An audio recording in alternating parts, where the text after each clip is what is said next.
Hello viewers, आज आपके सामने एक ऐसी वीडियो लेके आया हूँ जिसमें मैं आपको अंग्रेजी से जुड़े हुए कुछ ऐसे तथ्यों की जानकारी दूंगा जो आपके लिए आपके इंग्लिश को रोचक बना देंगे। बिल्कुल सरल भाषा में बताने जा रहा हूँ। तो चलिए वीडियो को शुरू करते हैं। वैसे तो आपको थंबनेल देखकर समझ में आ गया होगा कि मैं क्या बताने वाला हूँ। तो शुरू करते हैं वीडियो आज की। काम की बात नो बकवास, बोर्ड पर ले चलता हूँ। 3, 2, 1। तो देखिए यहाँ पे मैं कुछ शब्द लिखूंगा। मैंने लिखा टॉर्चर। टॉर्चर, अब बताइए टॉर्चर मीन्स होता क्या है। दूसरा लिखा मैंने बेडरूम। तीसरा लिखा मैंने यहाँ पे लॉनली। और चौथा लिखा मैंने यहाँ पे गॉसिप। तो अब आप मुझे बताइए इनका मतलब क्या होता है।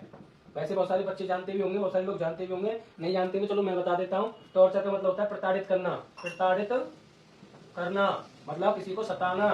बेडरूम का मतलब होता है शयन कक्ष। लॉनली का मतलब होता है अकेला। और गॉसिप का मतलब होता है गपशप करना, गपशप लगाना या करना। तो ये चार ऐसे वर्ड हैं हमारी इंग्लिश में। इन चार वर्डों का जनक शेक्सपियर को कहते हैं। विलियम शेक्सपियर का नाम सुना होगा। अगर वो ना होते तो ये चार वर्ड हमको ना मिले होते। उन्होंने ही इन वर्डों का यूज किया है और इन वर्डों को हम सीखे हैं। इन शब्दों को हम सीखे हैं। टॉर्चर, बेडरूम, लॉनली और गॉसिप, ये चार ऐसे शब्द हैं जिनका प्रयोग हम अपनी अंग्रेजी भाषा में करते हैं। अगर विलियम शेक्सपियर ना होते तो ये शब्द हमको नहीं मिल रहे होते, क्योंकि इनका ज्यादातर प्रयोग, ऐसे शब्दों का प्रयोग हमें अलग भाषाओं में देखने को मिलता है। अंग्रेजी के विलियम शेक्सपियर जो है, उन्होंने इनको ये शब्द हमारे लिए दिए हैं। तो फटाफट से नोट कर लीजिए, आगे बढ़ेंगे। ये बिल्कुल फैक्ट है कि पहले ये शब्द इंग्लिश में होते ही नहीं थे। ये इसका फैक्ट है, ये चार शब्द इंग्लिश में नहीं मिलते थे। अगर ये विलियम शेक्सपियर ना होते तो ये शब्द हमको नहीं मिले होते। विलियम शेक्सपियर ने ही इनको दिया है, यानी कि ये इनके जनक हैं। आगे बढ़ेंगे, अगला जो फैक्ट है उसको बताने वाला हूं। ये नोट कर लीजिए फटाफट से। वीडियो को बीच में नहीं रोकेंगे, पूरा देखेंगे तभी आपको पूरी जानकारी मिलेगी। आपके लिए लेके आया हूं अगला वर्ड। अगला जो फैक्ट है वो हमारा अगला फैक्ट क्या है भाई, देखो मेरे पास दो शब्द है, एक है हंग्री और एक है एंग्री। ये दोनों शब्द ऐसे शब्द हैं पूरी डिक्शनरी में जिनके पीछे GRY लगा है। इंग्लिश के पूरे वर्ड वोकेबुलरी में ऐसा कोई शब्द नहीं इनके अलावा जिसमें GR लगा हो। ये फैक्ट है, ध्यान रखने वाली बात है। ये दो ही ऐसे शब्द हैं जिनमें GR लगा है। आप पूरी डिक्शनरी खोल लीजिए, देख लीजिए, गूगल सर्च कर लीजिए, केवल आपको ये दो वर्ड ऐसे मिलेंगे जिसमें GRY लगा है। अन्यथा की स्थिति में ऐसे और कोई वर्ड नहीं है जिसमें GRY बोला जाए। तो ये फैक्ट में आता है। अगला टॉपिक है हमारा फैक्ट का। अगला टॉपिक फैक्ट का ये है भाई, ये हमारा द। बहुत से लोग नहीं जानते दा को दा बोलते हैं या दी बोलते हैं, दी बोलते हैं या दा बोलते हैं, और दी कब बोलते हैं और दा कब बोलते हैं। तो चलो मैं आपको बताता हूं कि जब अगर कोई शब्द वॉवल से शुरू होता है, किससे शुरू होता है, वॉवल से। जैसे मैंने यहाँ लिख दिया एप्पल, तो एप्पल से पहले अगर मैं यहाँ लगा रहा हूँ द, तो अब हमको इसको दा नहीं बोलेंगे, दी एप्पल बोलेंगे, क्योंकि पहला अक्षर है वॉवल। मैंने यहाँ लिख दिया ऑरेंज, ऑरेंज से पहले मैं यहाँ लगा दिया द, तो हम इसको दा नहीं पढ़ेंगे, अब इसको हम दी पढ़ेंगे, क्योंकि वॉवल से शुरू होते हैं। और जो शब्द कॉन्सोनेंट से शुरू होते हैं, कॉन्सोनेंट से शुरू होते हैं, उनसे पहले, जैसे हमने लिख दिया हल्क, तो इसमें कॉन्सोनेंट आया पहला अक्षर, तो अब हम इसको क्या बोलेंगे, द बोलेंगे। द क्या बोलेंगे, द, ठीक है। और मैंने यहाँ लिख दिया एस के सर, तो उससे पहले हम क्या बोलेंगे, द।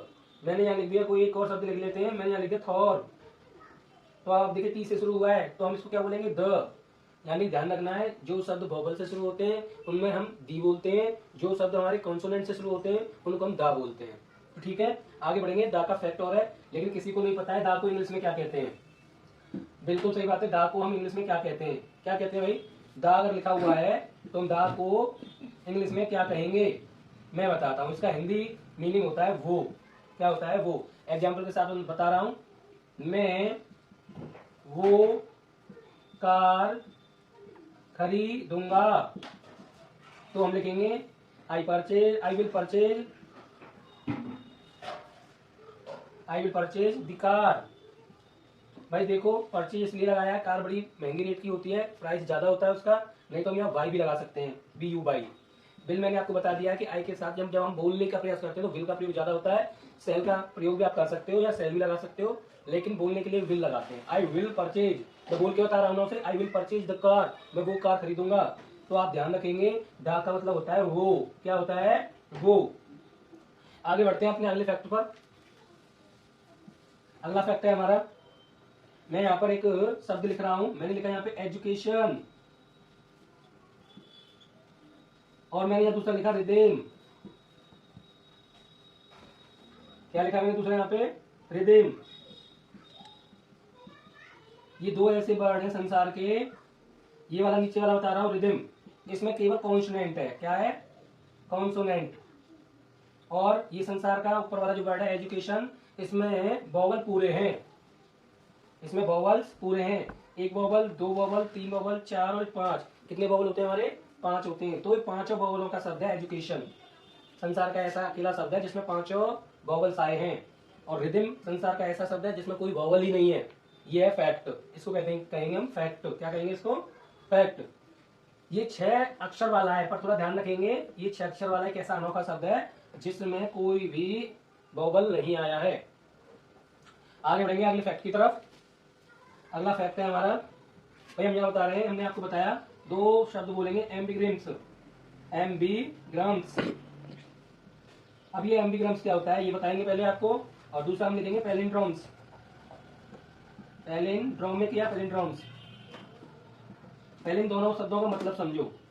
भाई देखो, जो एम्बिग्राम्स का मतलब होता है, उसका मतलब ये होता है कि उल्टा देखने पर। क्या देखने पर? उल्टा। उल्टा देखने पर। उल्टा देखने पर जैसे मैंने यहां लिख दिया स्विम्स। अगर हम इसको उल्टा देखेंगे SMIWS, या फिर इसको ऐसे लिखेंगे SWIMS। इसको अगर दर्पण के सामने ले जाएंगे, उल्टा करके देखेंगे, तो ये M जो है वो W बन जाएगा, और जो W जो है वो M बन जाएगा। यानी कि ये उल्टा हो जाएगा, और अर्थ भी वही रहेगा। स्विमिंग बोलेंगे तब भी, और अब भी इसको स्विमिंग बोलेंगे। तो ऐसे शब्दों को कहते हैं हम एम्बिग्राम्स। क्या कहते हैं? एम्बिग्राम्स। अभी पैलिंड्रोमिक क्या है भाई? पैलिंड्रोमिक का मतलब होता है दाएं से बाएं पढ़ें। अगर कोई शब्द हम दाएं से बाएं पढ़ें तो वो सेम रहते हैं। जैसे मैंने यह लिख दिया मैडम। क्या लिख दिया? मैडम। अब देखो, इधर से पढ़ूंगा मैं तो मैं, फिर ए आ गया, फिर डी है, फिर ए है। अब उल्टा सीधा कैसे भी करो, इधर से लाओ तो भी मैडम, इधर से जाओ तो भी मैडम। तो लेकिन इसको दर्पण के सामने, मिरर के सामने उल्टा करके देखेंगे तो ये गड़बड़ा जाएगा। जबकि सेम से जो शब्द है दर्पण के सामने देखोगे, मिरर के सामने देखोगे तो बिल्कुल वही रहेगा। बस यही फर्क होता है इन दोनों में। पैलिंड्रोमिक। मैंने यहाँ पे एक और शब्द लिख दिया लेवल। अगर लेवल को उल्टा भी पढ़ेंगे तो एल पहले ले आएंगे, फिर ई, फिर वी, फिर एल। तो दोनों में सेम हो जाएगा। उल्टा सीधा पढ़ेंगे, दाएं से बाएं पढ़ेंगे तो इनका अर्थ सेम रहेगा। मैडम का मैडम ही होगा, लेवल का लेवल ही होगा। ऐसे और भी शब्द हैं। लेकिन एम्बिग्राम्स में क्या होता है कि भाई हम इसको उल्टा भी करेंगे मिरर के सामने तो ये क्या करेगा, अपने चिन्ह शब्दों को बदल देता है। आप देखना, मैं एम बना रहा हूं और इसको मैं मिरर के सामने ले जाऊंगा तो ये क्या बन जाएगा? डब्ल्यू दिखाई देगा। ठीक है, तो ऐसी जानकारी के लिए आगे बढ़ते हैं। और अगला फैक्ट है, अगला फैक्ट हमसे क्या कह रहा है भाई? देखो अगला फैक्ट है हमारा, हम अगले फैक्ट की तरफ चलते हैं। अगला फैक्ट कह रहा है हमसे कि भाई क्यू एक ऐसा शब्द है, या ऐसा क्यू, ये मैंने क्यू बना दिया। क्या बना दिया? क्यू। क्यू एक ऐसा लेटर है ये जिसके साथ हमेशा हमेशा यू आता है। क्या आता है? यू आता है। जैसे मैंने लिख दिया क्विक, तो देखो क्यू के साथ यू आ गया। मैंने लिख दिया क्वीन, तो देखो क्यू के साथ यू आ गया। ये हमारी अमेरिकन और ब्रिटिश इंग्लिश पर लागू होता है। क्यू के साथ हमेशा यू आएगा। चाहे कितने भी वर्ड, डिक्शनरी में जितने भी वर्ड हैं आप चेक कर लो, उनमें चाहे गूगल कर लो तो आप देखेंगे क्यू के साथ हमेशा यू आता है। क्यू कभी अकेला नहीं होता, यू को लेके साथ आता है। लेकिन एक फैक्ट की बात और बता दूं, फैक्ट ये कहता है कि भाई अगर हम अरेबिक हो, फ्रेंच हो या स्पेनिश हो, स्पेनिश, तो भाई इनके जो अंग्रेजी होती है उनके साथ, जैसे कि मैंने क्यू बनाया, यहाँ पे एक शब्द लिखा तो क्यू के साथ ए आएगा। ये फैक्ट है। QATAR, मैंने बोल दिया कतर, तो ये भाई स्पेनिक अरेबिक वर्ड है, इसमें यू नहीं आया ना, तो भाई ये अरेबिक है, ये हमारा ब्रिटिश या अमेरिकन नहीं है।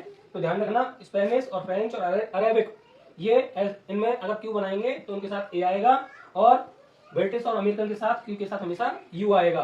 तो कतर लिख दिया हमने, ये जानकारी थी। भाई हमेशा कोई आपसे कहेगा क्यू के साथ हमेशा यू आता है, मैंने ठीक है सब आता है पता है, लेकिन क्यू के साथ कभी ए आता है? भाई हाँ आता है। किसमें आता है भाई? अरेबिक में आता है, फ्रेंच में आता है और स्पेनिश में आता है। ध्यान रखना। आगे बढ़ते हैं। ये टॉपिक तो बहुत ही जोरदार होने वाला है जो मैं अगला पढ़ा रहा हूँ। देखिए मैं जो भी यहाँ पढ़ा रहा हूँ आप उसका स्क्रीनशॉट लेके रख लीजिए, ताकि आप बाद में भी अभ्यास कर सकें। क्या कर सकें? बाद में भी अच्छे से अभ्यास कर सकें। अब मैं आपको बहुत ही इंटरेस्टिंग बात बताने वाला हूं। देखो मैंने यहाँ लिखा आई, आई के साथ हम आई के साथ एज। अरे आप बोलोगे सर आई के साथ एज, आई के साथ तो एज आता ही नहीं। भाई आता है, आपने पढ़ा है, शायद ध्यान नहीं दिया है, मैं आपको बता देता हूं। होता है, आई के साथ एज हो सकता है। कैसे होगा चलो बताते हैं। लेकिन लेकिन ये ध्यान रखें, लेकिन आई के साथ अक्सर, आई के साथ अक्सर एम आता है। आई के साथ हमेशा एम आता है। लेकिन आज हम आपको क्या बता रहे हैं? आई के साथ इज। इज कब आएगा? देखो आता है। मैं बताता हूं एक एग्जांपल देके ताकि आपको समझ में आए। मैंने यहां लिख दिया आई, आई अंग्रेजी वर्णमाला का 9वां अक्षर है। अब बताइए भाई, हम आई का प्रयोग कर रहे हैं आई को बताने के लिए, तो कैसे लिखेंगे? आई एम लिखेंगे? नहीं ना। जब हम आई का प्रयोग अपने लिए करें तो हम एम लगाएंगे, लेकिन खुद आई को बताएं तो हम लिखेंगे is. I is the ninth letter of English alphabet,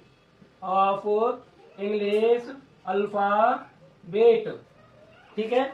हमने यहाँ आई के बारे में बताया है तो इज लगाएंगे, एम लगाते तो गलत हो जाता। अब फर्क समझ में आया? जब हम आई का प्रयोग स्वयं के लिए करेंगे तो एम लगा सकते हैं, लेकिन आई का प्रयोग आई के लिए करेंगे तो इज ही लगाना पड़ेगा, तभी ये सही होगा।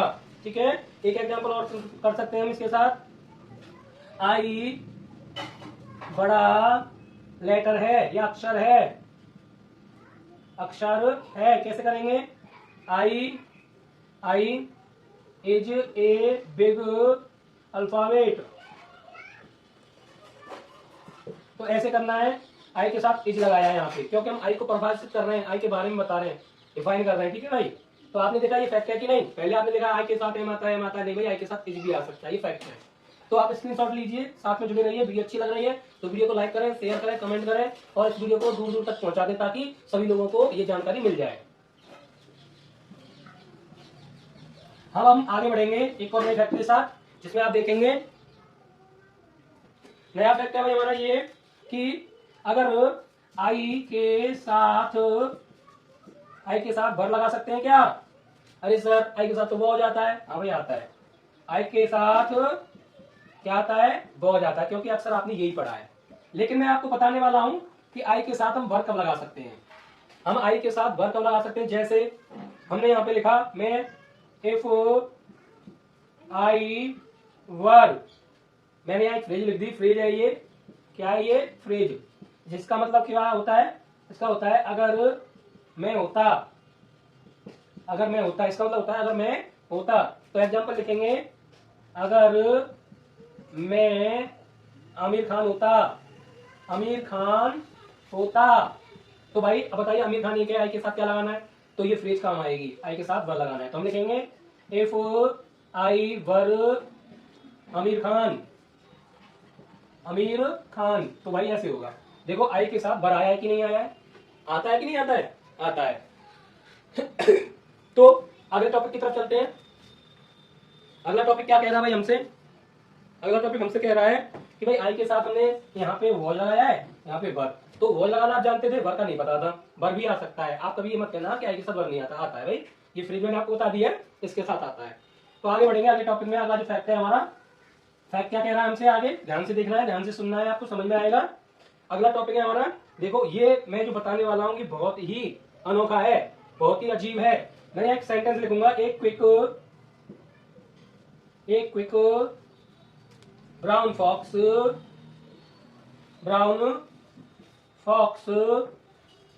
जंप्स